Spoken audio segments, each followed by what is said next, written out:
Hello everybody, this is Preston Giles, and today I'll be taking you through my performance patterns PowerPoint.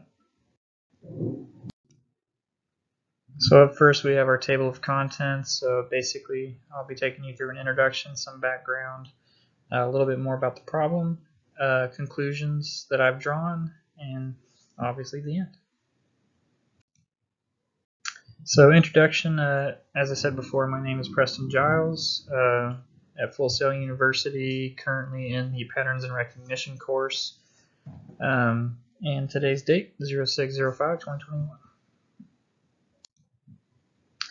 So a little bit of background about the issue at hand. So a longtime friend wants to compete in an upcoming Ironman competition.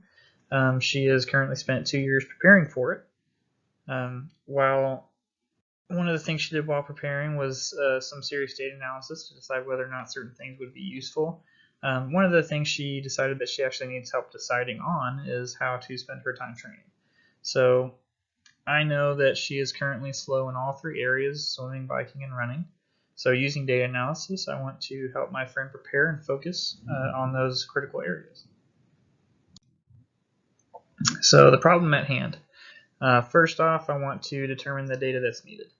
Then what is the likelihood that the person with the fastest swim time will be the winner? And same going for the bike time and the run time. And so then I want to identify the best areas that my friend needs to improve on that will give them the highest chance to win.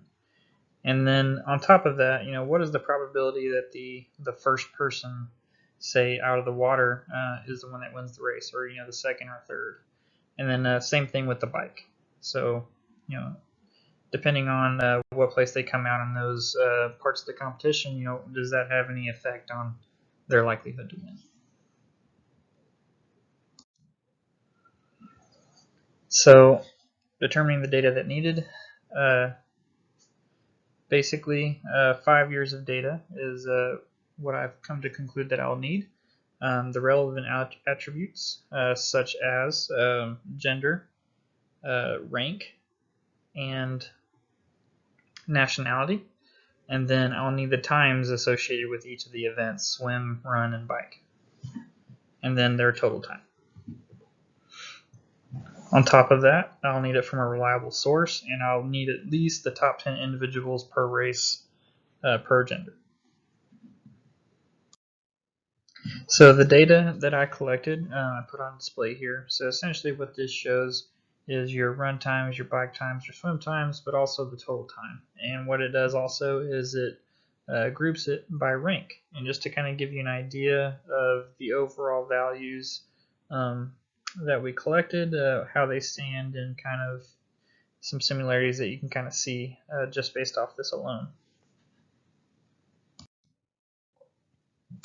So next we go into the likelihood that the fastest swimmer will be the winner. And so on the female side, you can see that there's about a 74% chance that the fastest swimmer will actually end up being the winner. And by the winner, we mean the first ranked. And again, on the male side, an 86% chance for this category for the best male swimmer time to make it to the end slot there. And so overall, there's a strong correlation between the fastest swim times and the likelihood to win in the male category. Female category still has that relatively strong correlation, but it's not quite as defining as the male category.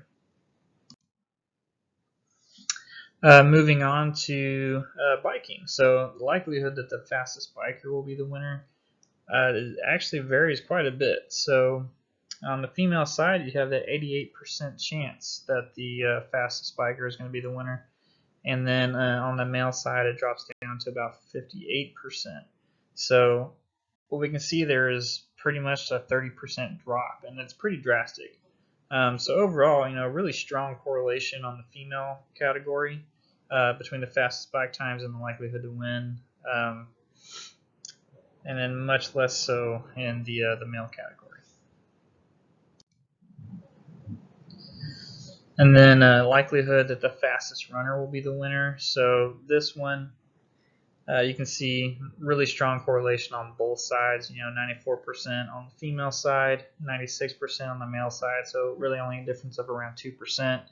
But the fastest run time is really what seems to drive the winner here. They all play their own part together, but the fastest runner usually has that cardio system down on lock. So the swim time will usually be okay or to good. To great, and then biking probably a little bit easier on the cardio system. So again, that goes with it. But overall, strong correlation both categories. Yeah. So here, the best areas I believe for my friend to improve, being a female. So we want to focus on that category specifically. The best areas to improve really is all around, as you can see, but I would say the running probably one of the most important, also followed by biking and then swimming. As you can see, that 94, 88, and then 74% in those relative categories. But running would probably be the hardest one to focus on, and then going from there. So I've taken it a step further and essentially broken it down. So the first one to finish their swim, basically, what's their likelihood to win? And then same thing going for the second and then the third. And so as you can see, it kind of drops a little bit drastically as you get out of the swim category for both male and female. Moving on to the first person to finish the biking portion, kind of breaking it down for second and third. As you can see, not a really strong correlation on either side.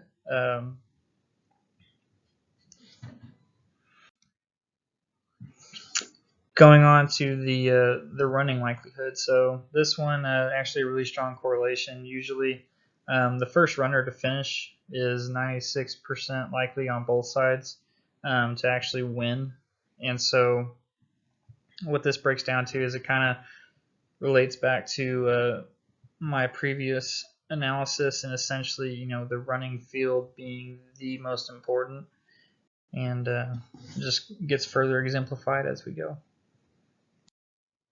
So for my swim time conclusions, essentially, the stronger likelihood revolves around the fastest male swimmer to win the race. However, there was an okay correlation there on the female category side as well. And the likelihood of winning drops, pretty consistently the slower you finish this portion of the race.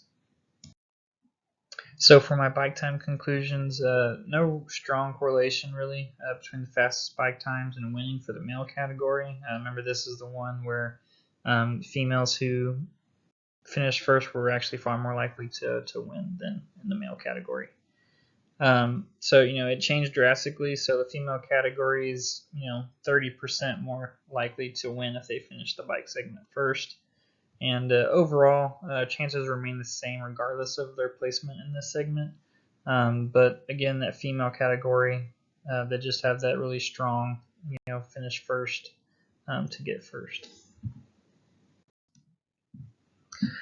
My runtime conclusions. This one it holds the strongest likelihood that the fastest runner will win the race, and this is for both genders. The likelihood of winning actually drops pretty drastically the slower that you finish this portion of the race. And so finally we have the nationality breakdown. And so essentially what I wanted to show here is just a breakdown of the ranks by nationality over the past 5 years. And as you can see, Germany and Switzerland have pretty much dominated. Germany most of all, 60% of the top 1 competitors throughout the past 5 years has been German, followed by 40% with the Swiss. And then going a little bit further, you can see that Germany kind of dominates throughout the rest top 3 ranks. And then followed closely by Switzerland and Great Britain throughout the top 3 ranks. So here's my list of references, including the Power BI report that I got my visuals from, and then where I retrieve my data. And that's the end. Thank you very much.